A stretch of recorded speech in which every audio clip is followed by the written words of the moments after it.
این گفسازی را حدوداً 20 روز پیش شایدم بیشتر انجامش داده بدون که یک ذره ترک بخوره، بدون کوچکترین ترکی دیگه. شاید 1 سال دیگه هم که باشه، تا 10 سال دیگه هم که باشه اصلا ترکی نخوره. این که میگن امروز وقتی که کار میکنه یا یه هفته دیگه چسبی روش کار نکنه ترک میخوره، نه زیرسازی اگر درست باشه اصلا ترک نمیخوره. نه از این کار بعضی هم میان کرما میزنن میره 3-4 رو بعدش یا فردا پس فرداش میان این قسمت های ما بین کرما رو پوکه میریزن میان بالا،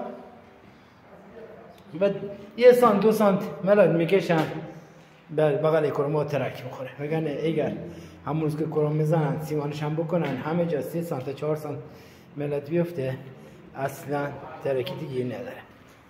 این هم این قسمت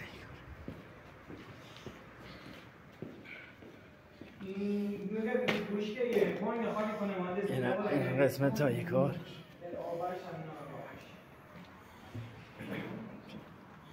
شما کوچکترین ترکی دیگه تو این کار نمیبینید.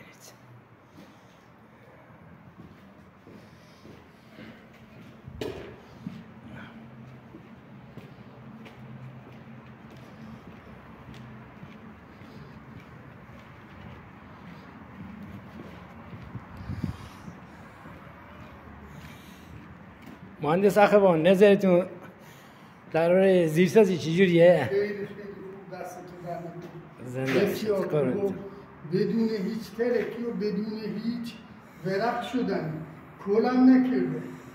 ماشاءالله نیم خدا نمیدونم با این ظرافت چیدونه همینجا تراز و خشو هیچ ترکی نخورده. زنده باشید. ماشاءالله دستتون و بدون چسب بتون. جالبه که همه گفتن چسب بتون بزنیم، نه گفتن نه چسبم که کاری میکنم که خیالتون را حداقل 3-4 سال ملات خورد اینجا.